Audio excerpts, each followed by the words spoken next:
할렐루야. 오늘 오후 찬양 예배 오신 성도님들 주님의 이름으로 사랑하고 축복합니다. 예배를 위해서 제가 기도하겠습니다. 참 좋으신 우리 아버지 하나님, 우리에게 한 주간 인도하여 주시고 또 이렇게 새롭게 하루를 시작하게 하시니 감사드립니다. 우리가 새롭게 시작한 이 한 주 속에서 오늘 오전에 들은 말씀을 기억하고 또 우리가 찬양을 통해 하나님께 날마다 영광 올려드리는 삶을 살게 하여 주시옵소서. 우리의 모든 순간에 하나님이 늘 함께 하셨음을 기억하면서 우리의 삶으로 주님을 고백하며 영광 올려드리게 하여 주시옵소서. 거룩하신 예수님의 이름으로 기도합니다. 아멘. 오늘은 생소한 찬양을 함께 우리 고백해보고자 합니다. 7월 한 달 동안 우리 함께할 찬양입니다. 이제는 내가 없고, 우리 생소하시겠지만 PPT에 띄어진 가사를 보면서 함께 고백했으면 좋겠습니다.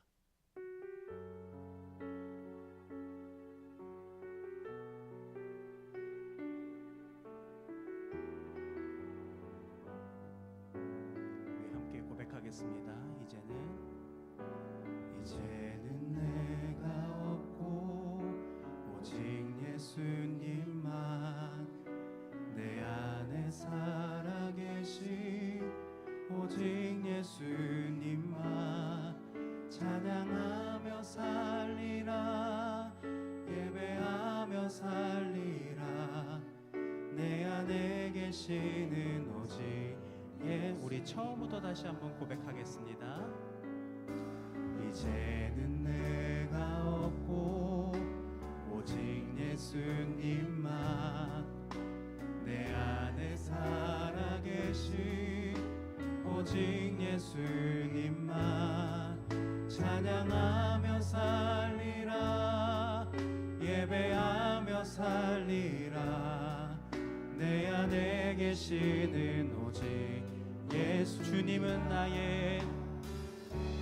주님은 나의 아바 아버지, 내 상한 영혼 만지시고, 주님은 나의 하늘아버지, 나의 모든 것 주님께 맡기리. 이제는 내가 없고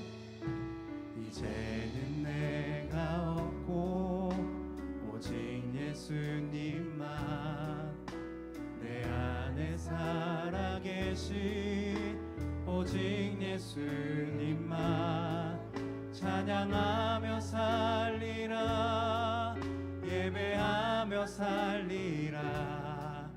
내 안에 계시는 오직. 우리 처음부터 다시 한번 고백하기 원합니다. 이제는 내가 없고 오직 예수님만 내 안에 살아계신 오직 예수님만 찬양하며 살리라, 예배하며 살리라. 내 안에 계시는 오직. 우리 한 번만 더 처음부터 고백하겠습니다. 이제는 내가 없고 오직 예수님만 내 안에 살아계신 오직 예수님만 찬양하며 살리라, 예배하며 살리라. 내 안에 계시는 오직 예수. 주님은 나의 아바 아버지, 내 상한 영혼 만지시고, 주님은 나의 하늘아버지, 나의 모든 것 주님께 맡기. 이제는 내가 주님과 함께 십자가 위에 죽었으니 이제 이제는 내가 산 것 아니요 내 안에 주님이 사신 것이라. 이제는 내가 없고 오직 예수님만 내 안에 살아계신 오직 예수님만 찬양하며 살리라. 예배하며 살리라.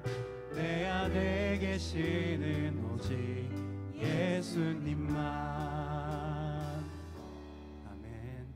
우리가 오늘 이렇게 함께 찬양으로 고백한 것처럼 우리 안에 계시는 오직 예수님 한 분만을 찬양하면서 예배하는 우리 모두이길 간절히 소망합니다. 우리 이제 박수 치면서 우리 주님께 또 영광 올려드리도록 하겠습니다.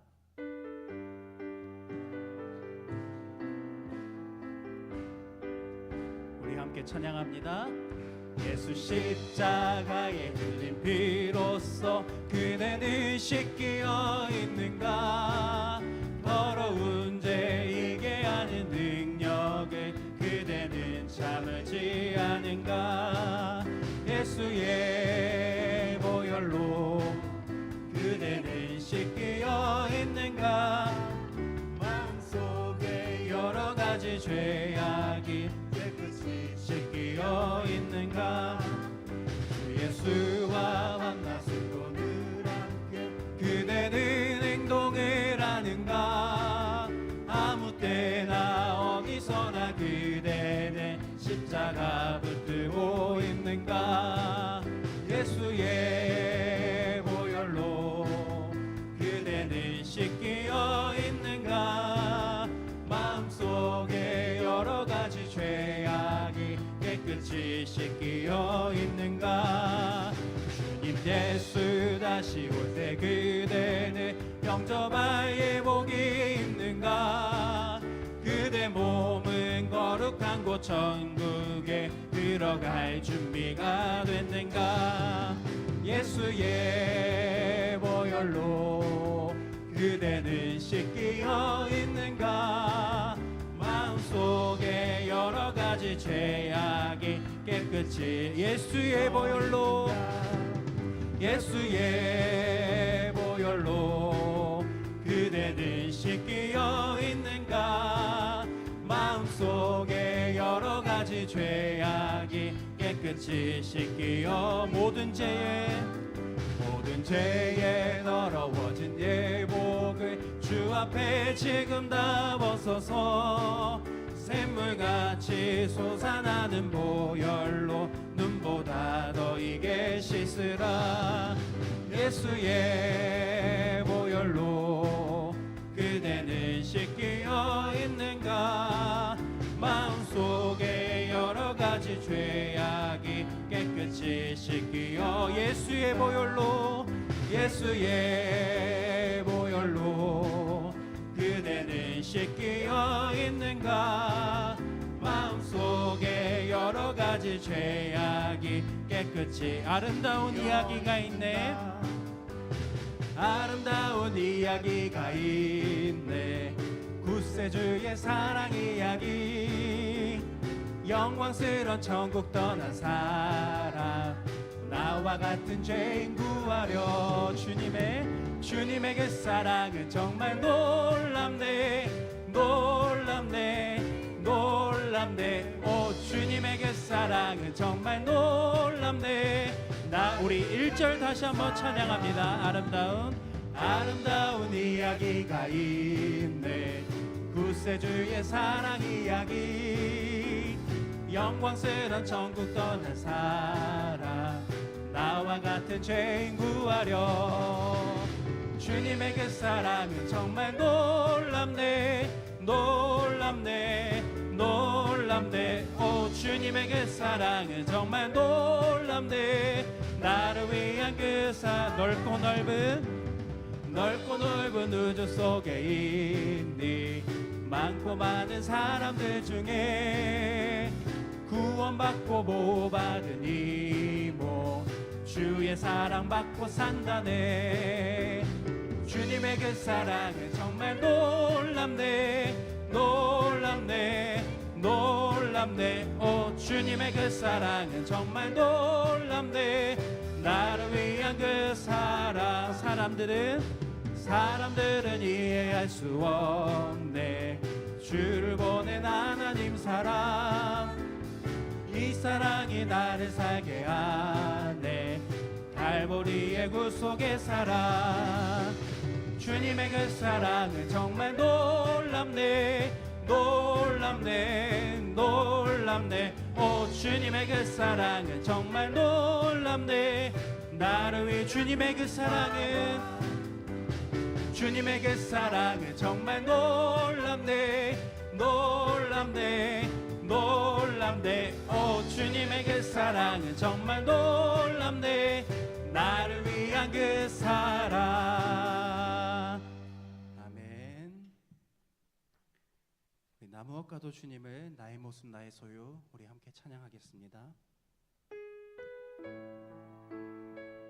우리가 방금 함께 고백한 것처럼 나를 위한 우리를 향한 그 예수님의 사랑 기억하면서 이 찬양을 통해 우리가 함께 고백했으면 좋겠습니다. 나 무엇과도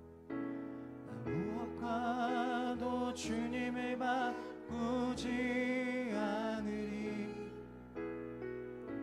다른 어떤 은혜 구하지 않으리 오직 주님만이 내 삶의 도움이시니 주의 얼굴 보기 우리 처음부터 다시 한번 찬양하겠습니다. 나 무엇과도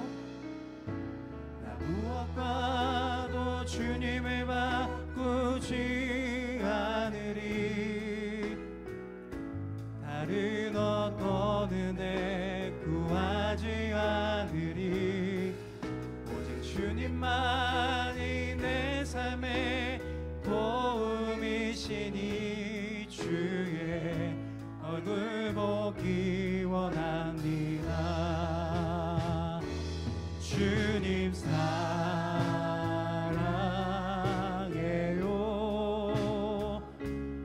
온 마음과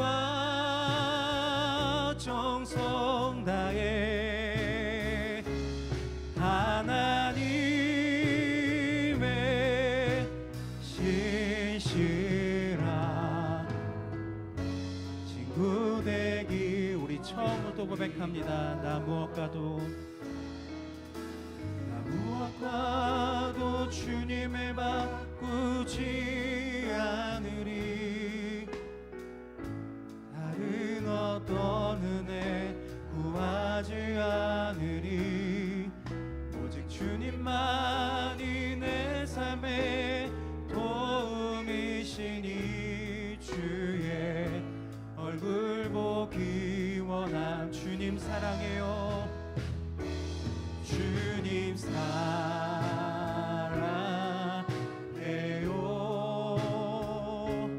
온 마음과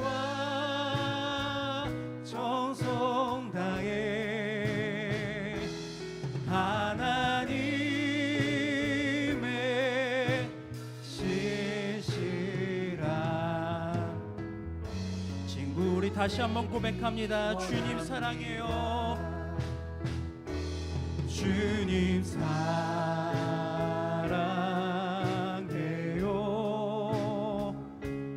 온 마음과 정성 다해 하나님의 신실한 친구 되기 나의 생명 드리니 나의 생명을 드리니 주 영광 위하여 사용하옵소서 내가 사는 날도 안에 주를 찬양하며 기쁨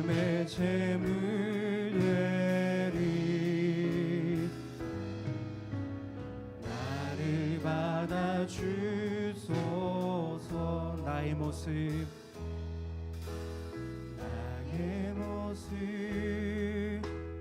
나의 소유 주님 앞에 모두 드립니다. 모든 아픔 모든 기쁨 내 모든 눈물 받아주소서. 나의 생명을 드리니 주 영광 위하여 사용하옵소서. 내가 사는 날 동안에 주를 찬양하며 기쁨의 제물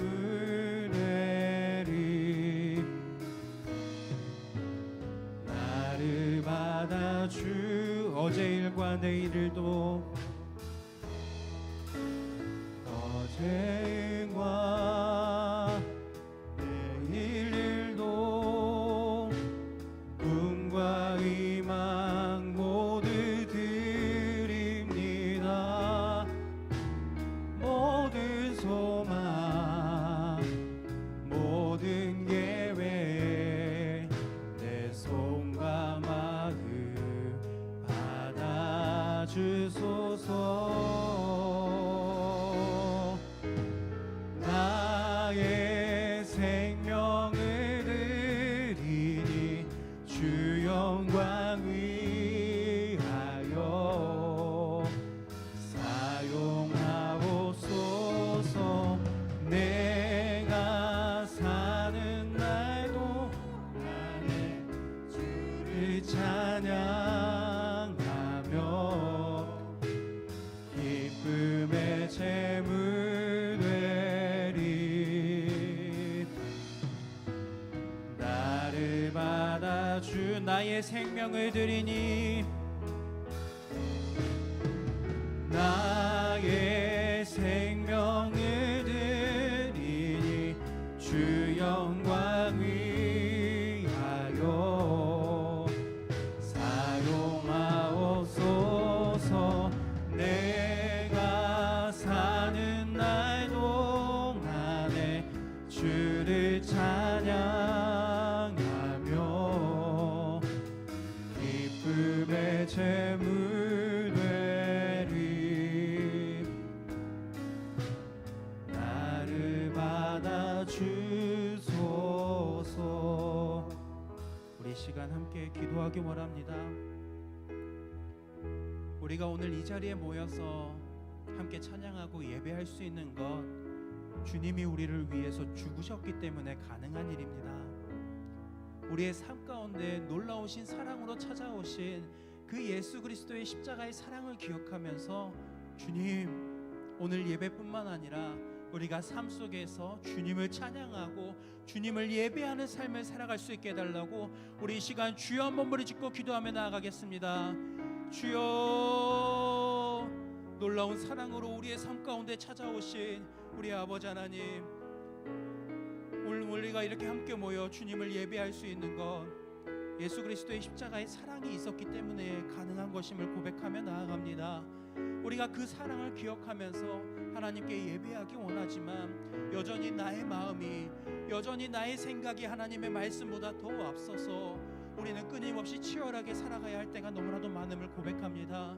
우리 선택의 순간 속에서 예수 그리스도의 사랑을 기억하면서 하나님의 말씀을 따르기를 선택하고 그 삶을 통해 주님을 예배하고 찬양하는 귀한 삶을 살게 하여 주시옵소서.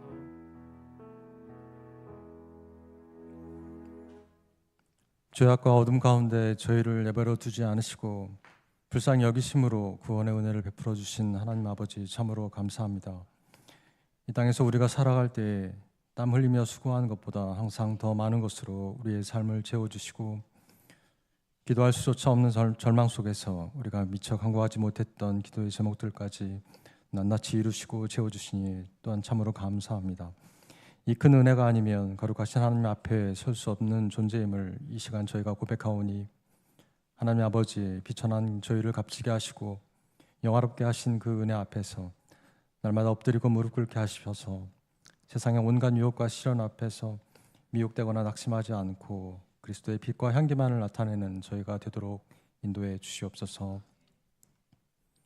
하나님 아버지 60년 전 이 복음의 황무지에 진리의 터전을 마련케 하시고 저희 교회가 주께서 주신 사명을 지금까지 잘 감당해 올 수 있게 하신 참으로 감사합니다. 교회의 참된 터는 우리 주 예수 그리스도이심을 저희가 날마다 기억하게 하시고 교역자와 모든 성도들이 한마음 한뜻이 되어서 주께서 맡기신 진리의 복음의 등불을 끝까지 파수하는 데 부족함이 없도록 저희 교회를 이끌어 주시옵소서. 하나님이 이제 말씀을 받고자 하오니 말씀을 전하시는 목사님을 권능의 손으로 붙잡아 주시옵소서. 주님의 말씀 앞에 저희를 무릎 꿇게 하시고 말씀으로 저희 영혼을 강력하게 사로잡아 주시옵소서.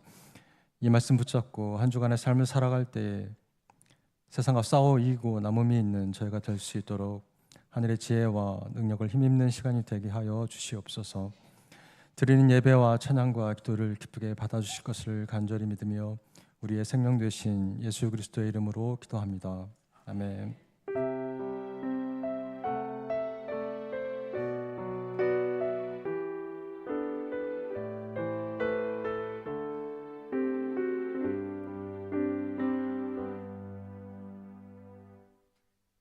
하나님의 말씀 이사야 19장입니다. 구약 성경 989면 이사야 19장 19절부터 22절까지 한 절씩 교독하여 읽겠습니다. 그날에 애굽 땅 중앙에는 여호와를 위하여 제단이 있겠고 그 변경에는 여호와를 위하여 기둥이 있을 것이요 그것이 애굽 땅에서 만군의 여호와를 위하여 징조와 증거가 되리니 이는 그들이 그 압박하는 자들로 말미암아 여호와께 부르짖겠고 여호와께서는 그들에게 한 구원자이자 보호자를 보내사 그들을 건지실 것입니다. 여호와께서 자기를 애굽에 알게 하시리니 그날에 애굽이 여호와를 알고 제물과 예물을 그에게 드리고 경배할 것이요 여호와께서 원하고 그대로 행하리라. 여호와께서 애굽을 치실지라도 치시고는 고치실 것이므로 그들이 여호와께로 돌아올 것이라. 여호와께서 그들의 간구함을 들으시고 그들을 고쳐 주시리라. 아멘. 오늘 1초원 늘푸른 목장 구원열차 목장에서 특송하시겠습니다.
귀한 찬양 너무 감사합니다. 기도하겠습니다. 하나님 아버지, 늘 푸른 목장, 구원열차 목장, 우리 모든 목원들이 함께 나와서 기쁨으로 주님 앞에 찬양 올려드렸습니다.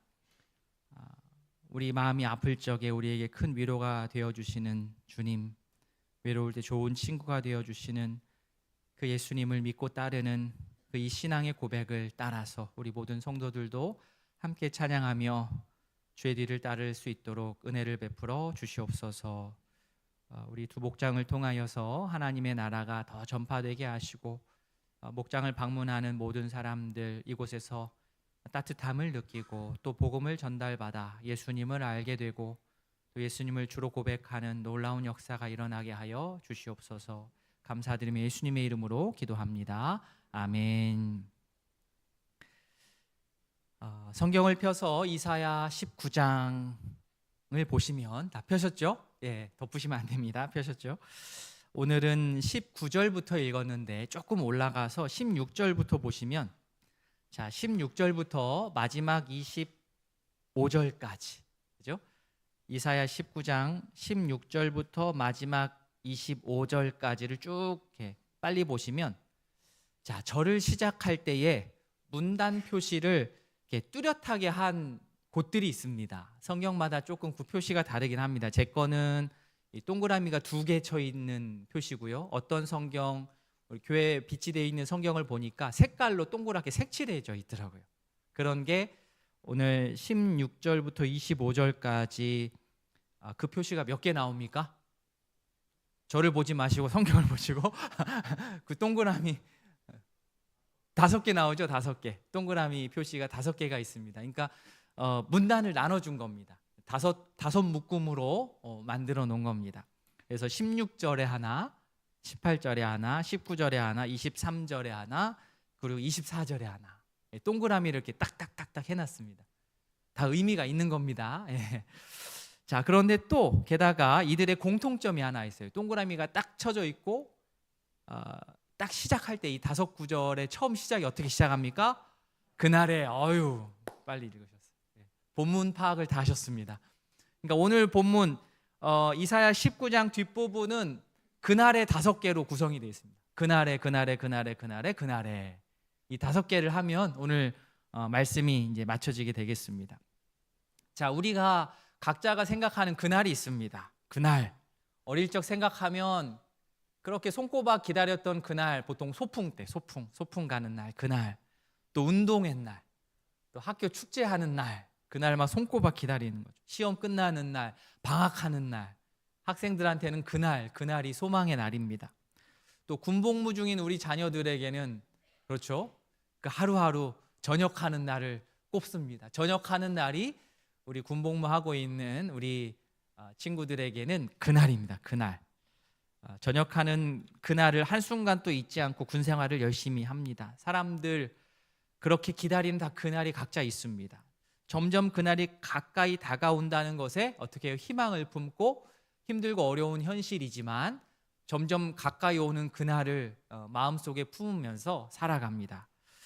이사야 19장에 나오는 그날, 우리 모두에게도 그날이 있지만 특별히 이사야 19장 이 뒷부분에 이 그날은 첫 번째로 누구를 향한 그날이냐면 당시의 이집트, 애굽을 향한 말씀 중에 나오는 그날입니다. 그날. 자, 이 그날이 5번이 나오는데 첫 번째 그날 16절입니다. 그날에 애굽이 부녀와 같을 것이라. 그들이 만군의 여호와께서 흔드시는 손이 그들 위에 흔들림으로 말미암아 떨며 두려워할 것이다. 자, 이사야 19장은 앞부분하고 뒷부분이 완전히 내용이 분위기가 다릅니다. 16절 앞부분 15절까지는 애굽을 향한 하나님의 여호와 하나님의 무시무시한 경고였습니다. 우상을 버리고 여호와 하나님 앞으로 나오지 않으면 애굽은 계속 그렇게 고집을 피우다가는 사회적으로도 붕괴가 되고 경제적으로도 붕괴가 되고 정치적으로도 붕괴가 된다. 완벽하게 와르르 무너지게 될 것이다 라고 아주 강력하게 경고를 주셨던 말씀이 오늘 15절까지의 말씀입니다. 그런데 16절에 나오듯 이렇게 여호와께서 애굽 위에 손만 흔드셔도 스스로 그렇게 막강하게 여겼던 애굽은 스스로 무너지게 되고 말 것입니다. 오늘 16절 앞부분에 애굽이 부녀와 같을 것이다 이렇게 표현했습니다. 부녀와 같을 것이다. 우리 부녀 되시는 분들께서 이거는 여성을 비하하는 표현이 절대 아니고요. 전쟁터에서 가장 약한 그 모습을 표현하는 당시의 어떤 속담과 같은 수거와 같은 관용적인 표현입니다. 전쟁에 나가는데 부녀처럼 있으면 안 되잖아요. 그죠? 즉 애굽은 지금 전혀 싸울 힘이 없는 그러한 상태입니다. 그리고 그러한 상태가 될 것입니다. 언제 여호와 하나님께서 그 위에 손을 흔드시면 애굽은 그렇게 자신만만해도 결국에는 벌벌 떨게 됩니다.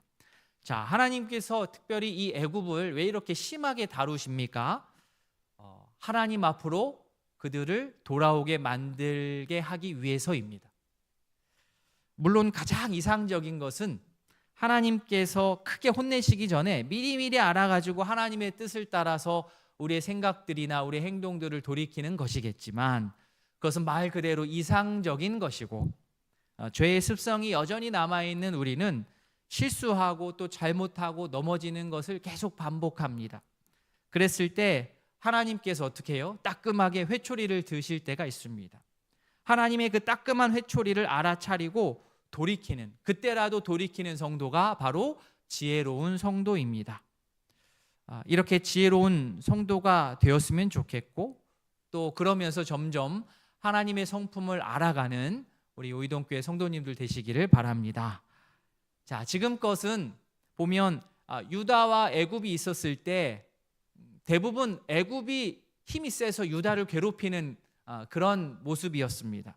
그런데 그렇기 때문에 사실 지금껏 애굽이 유다를 그렇게 무서워하거나 또 생각을 많이 할 필요는 없었는데 역전이 일어납니다. 17절 앞부분에 보시면 유다의 땅은 애굽의 두려움이 될 것이다. 어떻게 이런 일이 가능합니까? 17절 말씀에 나온 대로 여호와께서 애굽에 대하여 정하신 계획 때문에 그렇습니다. 그 소식을 듣는 사람은 떨 수밖에 없습니다. 이렇게 떠는 자는 오히려 희망이 있습니다. 하나님을 아는 것은 하나님을 두려워하는 것에서부터 시작하기 때문입니다. 하나님을 두려워하고 떨 때 오히려 희망이 있습니다. 우리 모두가 하나님을 온전히 두려워할 줄 아는 성도이기를 바랍니다.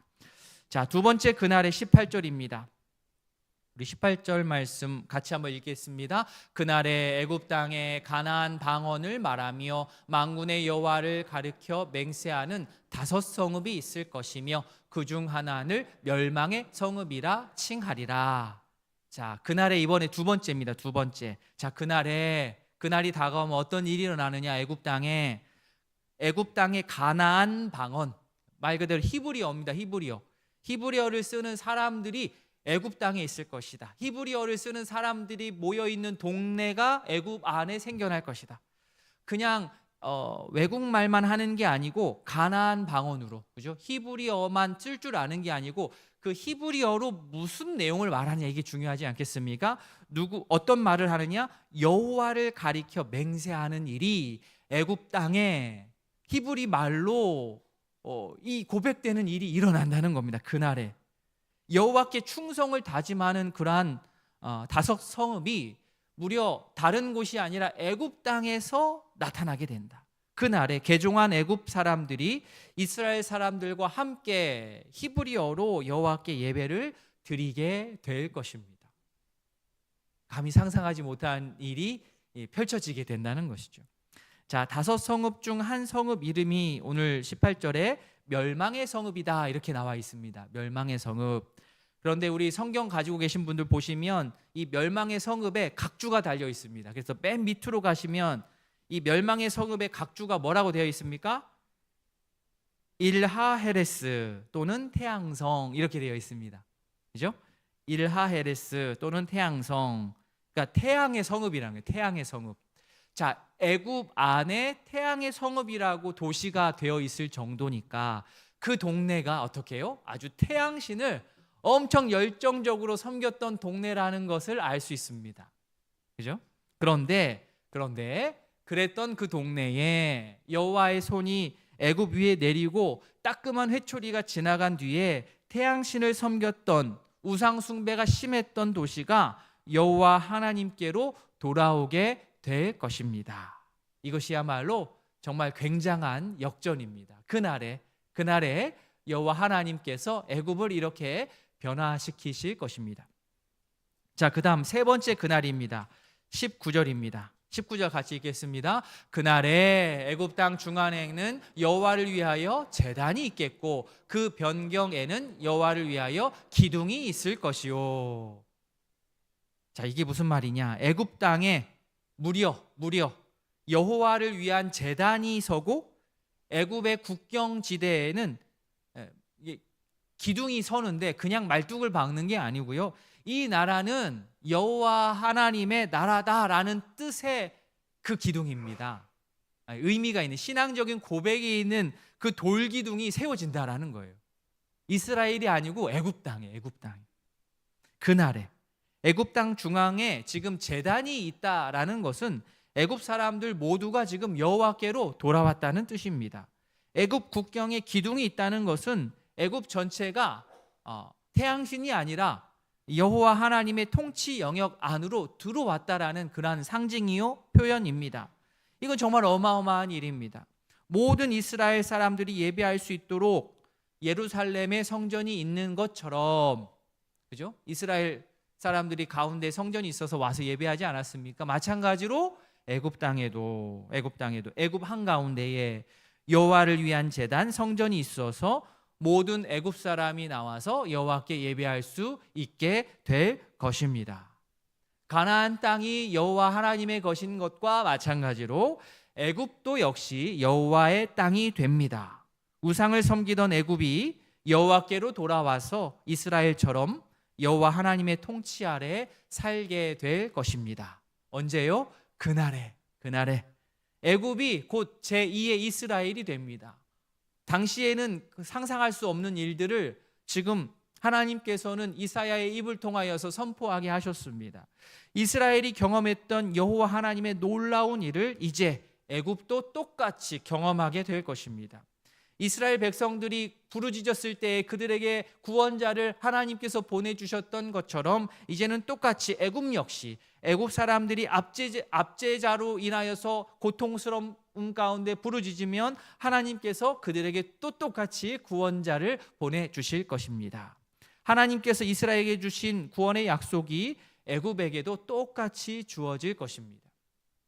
그날에 애굽 사람들이 여호와를 알게 되고 제물과 예물을 드리게 되고 여호와께 서원하고 실행할 것입니다. 21절 여호와께서 자기를 애굽에 알게 하시리니 그날에 애굽이 여호와를 알게 됩니다. 제물과 예물을 우상에게 바치는 게 아니라 여호와 하나님께 드리고 경배하고 여호와께 서원하는 것뿐만 아니라 서원한 대로 그대로 행한답니다. 이스라엘 백성들이 한다는 게 아니라 애굽 사람들이 그렇게 된다는 거예요.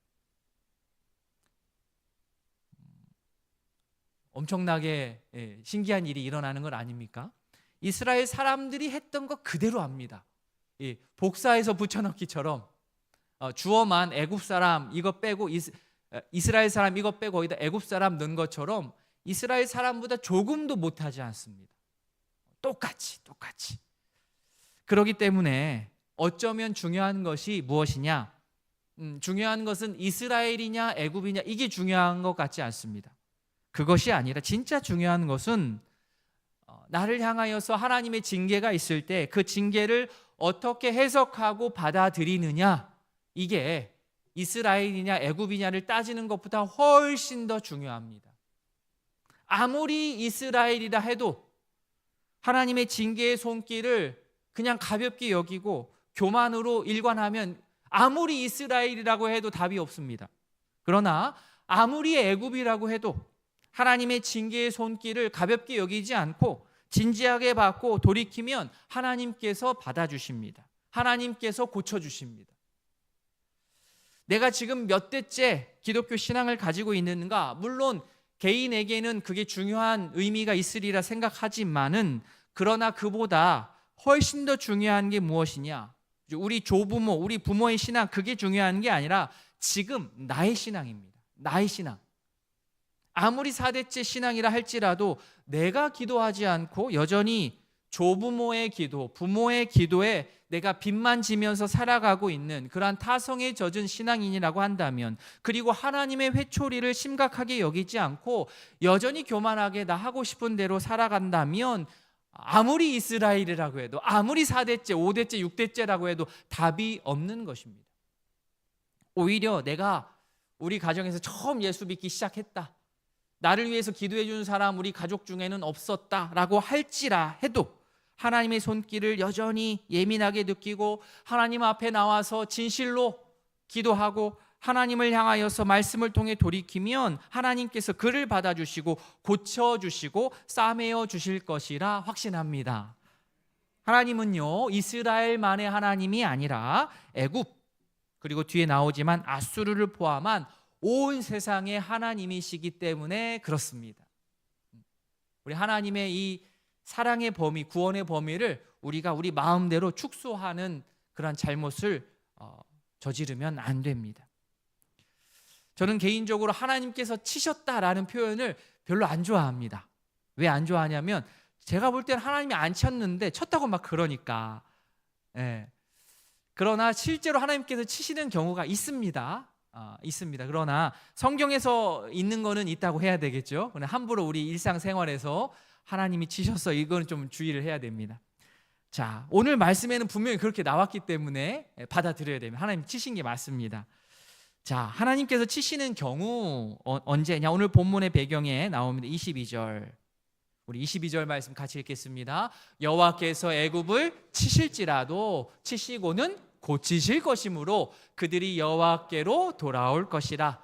여호와께서 그들의 간구함을 들으시고 그들을 고쳐 주시리라. 아멘. 아멘. 자, 여호와께서 애굽을 치신다라고 했는데 여기서의 핵심은, 우리는 꼭 치신다에다가 빨간 펜을 지으려고 하는데 치신다에다가 형광펜 하지 마시고 고치신다에다가 형광펜 하십시오. 고치신다, 고치신다. 자, 고칠 게 아니면 치는 게 무슨 의미가 있겠습니까? 그렇지 않습니까? 우리가 자녀들을 훈육할 때 잘못한 부분을 바로 잡아주고 타일르고, 그죠? 잘못했으니까 용돈을 또 깎고 외출 횟수 줄이고 핸드폰 시간 줄이고 막 이렇게 자녀들을 훈육하고 어렵게 하는 이유가 무엇입니까? 자녀를 막 내가 못 살게 굴어야지, 괴롭혀야지 하는 그 이유가 절대로 아닙니다. 이런 훈육을 통해서 우리 자녀가 사회에서, 학교에서 많은 사람들과 함께 더불어서 잘 살아갈 수 있는 그러한 모습들을 갖추게 하기 위해서, 교육하기 위해서 그렇게 훈육을 하는 의도가 있는 겁니다. 단지 부모가 지금 좀 짜증난다고, 내가 화난다고 화풀이 대상으로 호통만 치면 그것은 절대 의미가 없습니다. 자녀를 바른 길로 인도하는 것을 전제로 하지 않으면 우리 자녀들에게 하는 이러한 모든 훈육은 화풀이밖에 되지 않습니다. 하나님께서 애굽을, 또 하나님의 백성을 때로 치시는 이유는 고치시기 위함입니다. 믿으십니까? 네, 이거 믿으셔야 됩니다. 애굽의 잘못을 지적하시고 그 잘못에 대해서 벌하시고 거기에서 끝나는 것이 아니라 그 잘못을 고쳐주고 상처를 싸매어 주는 데까지 나아갑니다. 그 결과 그렇게 상처가 싸매임을 당한 애굽은 결국에는 여호와께로 돌아오게 될 것입니다. 그래서 우리는 하나님께 기도할 때 주세요, 주세요 많이 기도하지 않습니까? 하나님 주세요, 주세요. 그렇게 기도하기를 참 즐겨하는 우리들인데 하나님께서는 주시긴 주시는데 고쳐주십니다. 주세요, 주세요. 그래, 알았어, 줄게. 근데 일단 고쳐줄게. 하나님께서 고쳐주셔야 하나님께서 주시는 것을 온전한 의미를 깨닫고 그것을 받아낼 수가 있습니다. 오해 없이 받을 수가 있습니다. 우리가 고쳐져야 주시는 것을 받을 수 있습니다.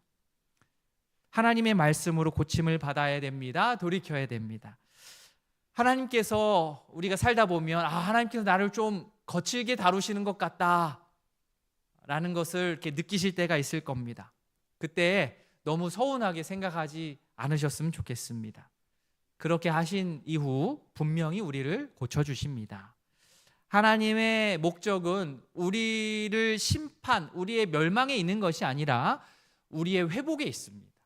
하나님의 목적은 우리의 회복에 항상 방점이 찍혀 있습니다.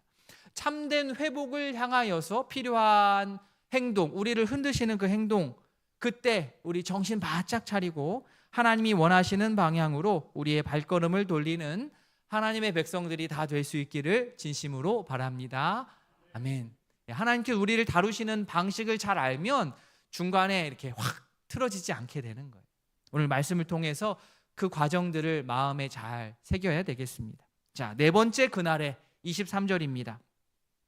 그날에 애굽에서 아수르로 통하는 대로가 있어 아수르 사람은 애굽으로 가겠고 애굽 사람은 아수르로 갈 것이며 애굽 사람이 아수르 사람과 함께 경배하리라.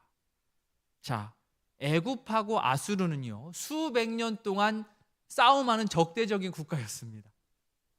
그런데 그날이 되면 이 둘이 함께 하나님을 섬기게 된다. 여기서 길이 열린다라고 했는데 여기선 교류가 있는다는 것이고 화해한다는 것이고 애굽에서 정말 하나님을 찾는 이들이 생겨나는 것처럼 똑같이 이번에는 어떻게 해요? 아수르에도 그 일이 일어날 것입니다. 그죠? 이스라엘에서 일어난 일이 똑같이 애굽에서 일어나고 애굽에서 일어난 똑같은 일이 또 누구한테요? 아수르한테 일어나고 그날에는 국가적인 어떠한 이해관계, 민족적인 갈등을 넘어서서 여호와 하나님을 믿는 신앙으로 이 모든 갈등들이 다 회복이 될 것입니다. 언제요? 그날에. 자, 마지막 다섯 번째 그날에 24절입니다. 같이 읽겠습니다. 그날에 이스라엘이 애굽 및 아수르와 더불어 셋이 세계 중에 복이 되리니. 자, 그날에는 애굽과 아수르와 이스라엘, 이 전혀 어울리지 않을 것 같은 이 세 나라가 하나가 되어서 세상의 복의 근원이 될 것, 이렇게 오늘 24절에는 선포하고 있습니다. 창세기 12장에서 여호와 하나님께서 아브라함에게 주셨던 그 약속, 우리 귀에 익숙한 약속입니다. 땅의 모든 족속이 너로 말미암아 복을 얻게 될 것이다. 그 약속이 이스라엘뿐만 아니라 애굽과 아수르를 통해서 성취될 것입니다.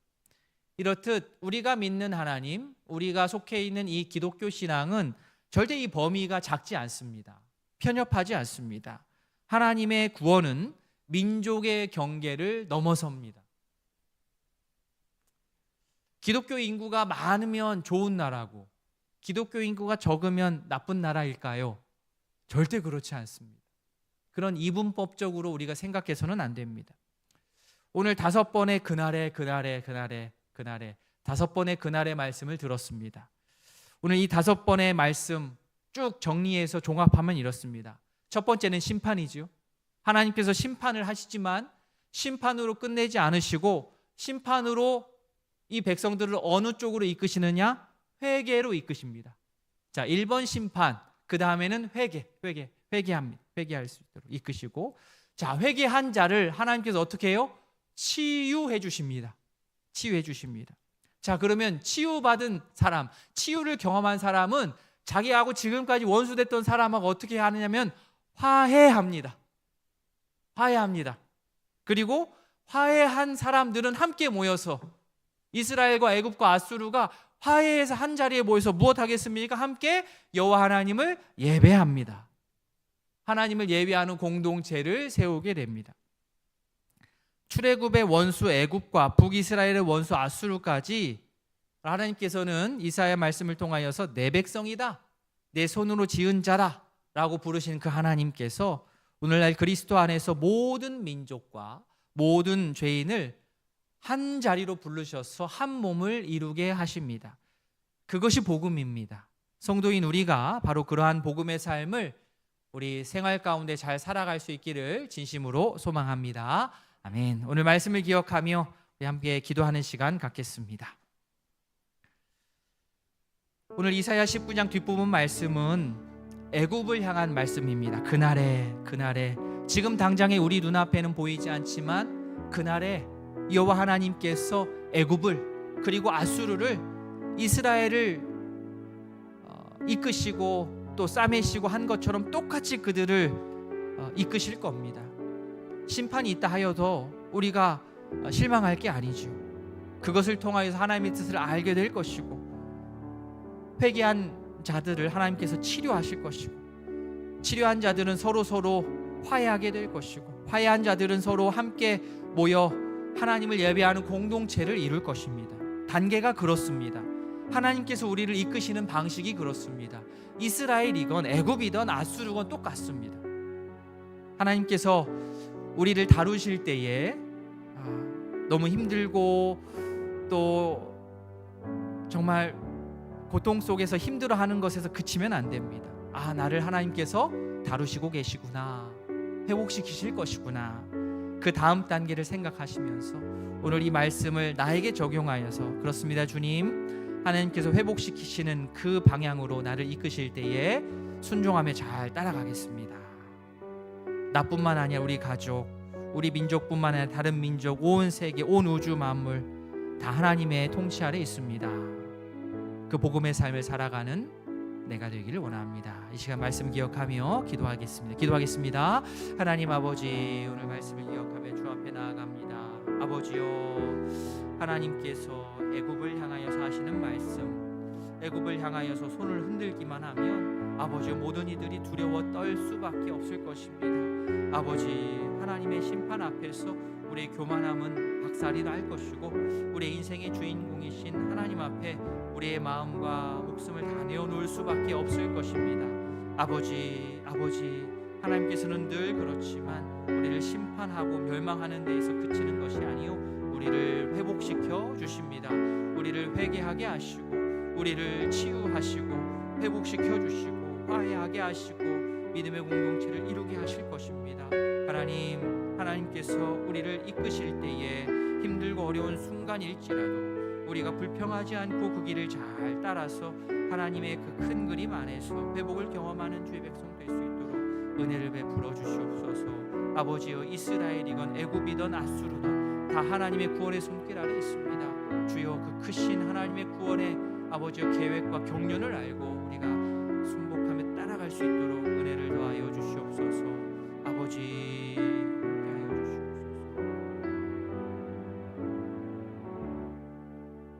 하나님 아버지, 오늘 5번의 그날에로 되어 있는 우리 애굽을 향한 하나님의 말씀, 이사야를 통한 하나님의 말씀을 함께 나누었습니다. 애굽을 정말 하나님께서 다루시면, 그 위에 손을 흔들면 정말 애굽 사람들 혼비백산, 정말 하나님의 그 위대하심 앞에 모든 것을 다 포기하고 항복 선언할 수밖에 없습니다. 그러나 하나님께서 그렇게 하시는 이유는 단순히 멸망만을 위한 것이 아니요, 이 심판을 통하여서 그들을 회개로 이끄시고 치유하셔서 회복시키시기 위함임을 우리가 다시 한번 확인하였습니다. 치유한 사람들, 치유받은 사람들 서로 부둥켜 안고 화해할 것이고, 이스라엘의 성전이 있었던 것처럼 애굽에도 똑같이 제단이 놓여져서 함께 하나님을 예배하는 믿음의 공동체로 하나님께서 세우실 것입니다. 이 놀라운 하나님의 거대한 구원의 계획을 우리 마음 가운데 품게 하시고, 하나님께서 내 인생을 이러한 모양으로 저런 모양으로 이끄시고 다루실 때에 우리 짧은 기억력과 짧은 눈으로 힘들다 불평하는 데 그치지 않고 하나님께서 우리를 회복시키신다라는 그 놀라운 복음의 메시지를 마음 가운데 품고 순순히 또 감사함으로 그 길을 걸어가는 우리 동교회 모든 자녀들 될 수 있도록, 성도 될 수 있도록 은혜를 베풀어 주시옵소서. 넓은 그 하나님의 구원의 계획에 우리가 함께 동참하여서 이스라엘이든 애굽이든 아수르든 하나님의 영광을 함께 노래할 수 있도록 복 내려 주시옵소서. 감사드리며 예수님의 이름으로 기도합니다. 아멘.